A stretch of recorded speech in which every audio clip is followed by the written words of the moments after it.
Assalamu alaikum wa rahmatullahi wa barakatuh ya mu'minoun. Alors, bienvenue à vous. Je fais cette vidéo pour répondre à quelqu'un qui m'a écrit un commentaire sur où sont les versets sur l'amour et sur l'amour et dans l'islam. L'amour, la tolérance, etc.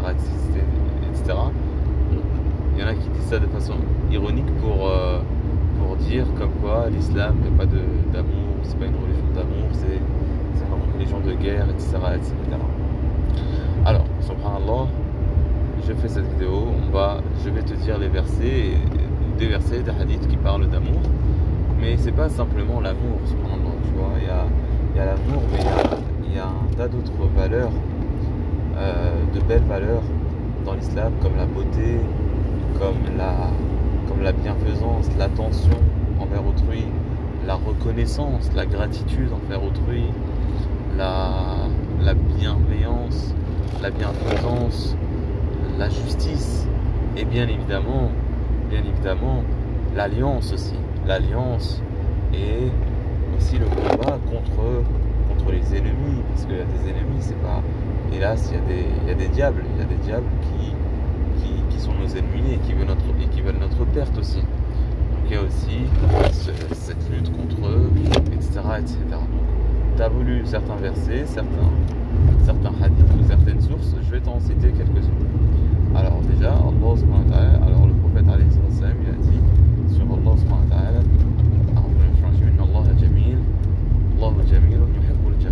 Allah subhanahu wa ta'ala est beau et il aime la beauté. Déjà ça c'est une première chose.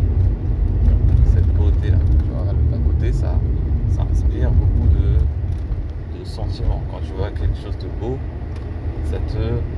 ça crée en toi une sensation, une élévation, une sensation, comme une contraction un peu de ton cœur. Quand tu vois le beau, ça peut même mettre, tu vois, une certaine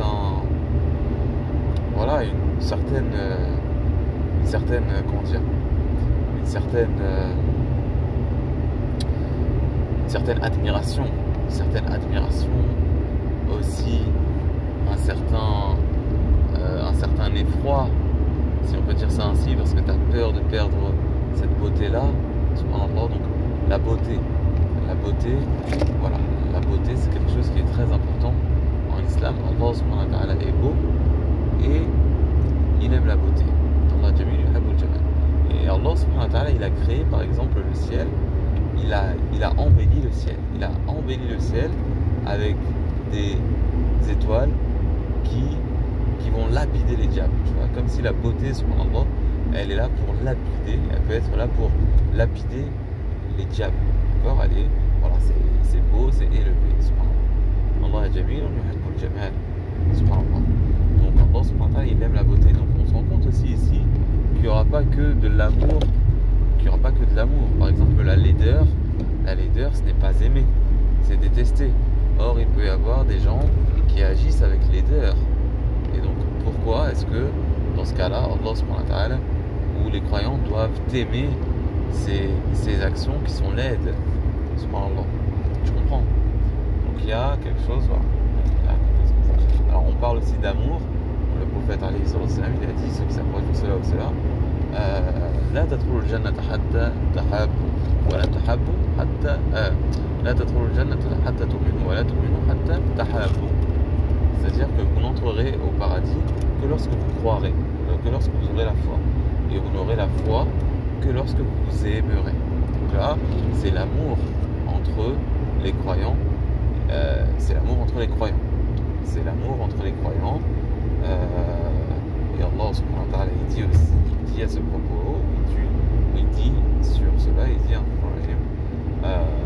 Muhammad Rasulullah, Muhammad le messager d'Allah, وَالَّذِينَ مَعَهُ أَشِدَّاءُ عَلَى الْكُفَّارِ رُحَمَاءُ بَيْنَهُم.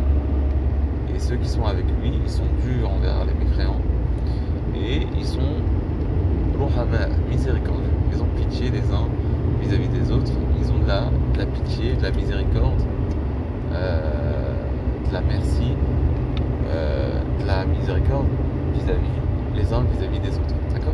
ce n'est pas que l'amour. L'amour, il y a plein de sentiments, il y a plein de sentiments, il y a plein d'émotions, il y a plein de valeurs qui sont avec l'amour. C'est pas que l'amour, d'accord? Donc là ici les croyants ils sont comment? Ils sont miséricordieux les uns vis-à-vis des autres. Miséricordieux, c'est-à-dire que tu as peur que le mal touche l'autre. Tu veux pas que le mal touche l'autre. Tu as de la pitié, de la miséricorde. D'accord? Et ça, à ce propos aussi, le prophète il a dit Irhamu man fil ard yarhamkum man fis sama. Proche de cela, faites miséricorde à ceux qui sont sur terre, et celui qui est au ciel vous fera miséricorde. Il a dit aussi Man la yaghfir la yughfaru lah. Celui qui ne pardonne pas, il ne lui est pas pardonné. Et aussi, il a dit, alayhi sallam, qui s'approche de cela, Inna Allah yu'addibu alladhina yu'addibuna an-nas fi ad-dunya. Allah subhanahu wa ta'ala, il châtie où il fait des supplices, où il fait la souffrance, il fait subir la souffrance à ceux qui font subir la souffrance aux gens dans ce monde-là.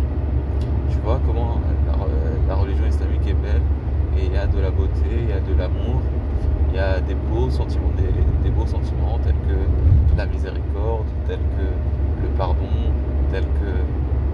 D'accord? Mais c'est pas fini. Il y a aussi par exemple l'attention, la bienfaisance. Tu sais pour que l'amour aussi naisse, un des moyens d'avoir l'amour, c'est l'attention, c'est la bienfaisance.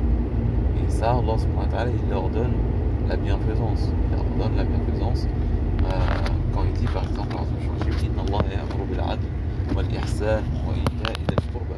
Allah subhanahu wa ta'ala ordonne al-'adl, c'est-à-dire la justice, wal ihsan. Al-ihsan, c'est la bienfaisance. Wa ita'i dhil qurba, et le fait de donner aux proches. Et aussi, votre Seigneur a décrété de n'adorer que lui, de ne vouer le culte, de le prendre pour divinité que lui, subhanahu wa ta'ala, de prendre pour Dieu que lui. Et d'être bienfaisant vis-à-vis des parents. D'accord? Et aussi, dans un autre verset, وبالوالدين إحسانا وبذي القربى واليتامى والمساكين وابن السبيل والجار ذي القربى والجار والجنب والصاحب si j'ai bien dit. Et il leur donne la bienfaisance vis-à-vis des parents, vis-à-vis des proches, vis-à-vis des orphelins.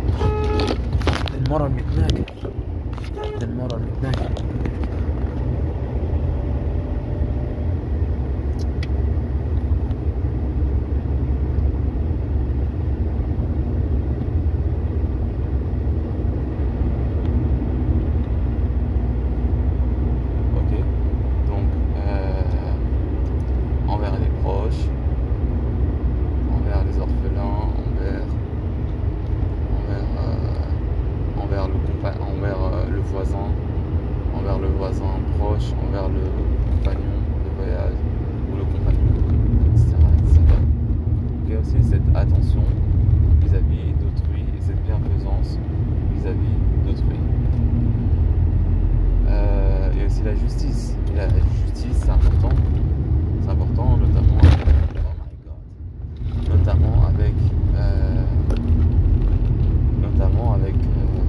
avec les agressions qui peuvent exister chez certains. C'est important que justice soit faite et justice soit tranchée. D'accord? Donc voilà, un tas de belles choses. Et bien évidemment, il y a un proverbe français qui dit qui veut la paix prépare la guerre. Voilà. Parce que hélas, les êtres humains, ils ne sont pas tous aimables. Si tu vois quelqu'un qui vient tuer ta mère, comment est-ce que tu peux rester digne sans prendre justice? Quelqu'un qui veut tuer ton fils, comment est-ce que tu peux rester digne sans demander justice? Quelqu'un qui veut violer quelqu'un de ta famille, qui veut violer quelqu'un de ta famille, tu comprends? C'est C'est-à-dire qu'on peut pas laisser tout, on peut pas tout laisser au nom de l'amour, d'accord? Et c'est pour ça qu'il existe aussi quelque chose d'autre qui est, et voilà, et donc là, regarde, c'est pas de la violence gratuite, mais c'est la guerre. C'est la guerre, c'est la justice. Mais la justice, c'est le combat, mais le combat au nom de Dieu, c'est-à-dire au nom de, ou pour le vrai, pour le juste, d'accord, pour le bien, tu vois. C'est être vraiment héroïque, voilà, avec le courage, etc. Voilà. Ok, donc, tu vois, il y a un tas de belles choses. Voilà, c'est un message spécialement pour toi. Et oui, effectivement, c'est une bonne idée de se convertir à l'islam. C'est le monothéisme pur. Donner la déité, considérer la déité qu'à celui qui la mérite, subhanahu wa ta'ala, le seul Dieu, le seul créateur de toutes choses, le seul qui a tout l'ordre sur terre et dans le ciel.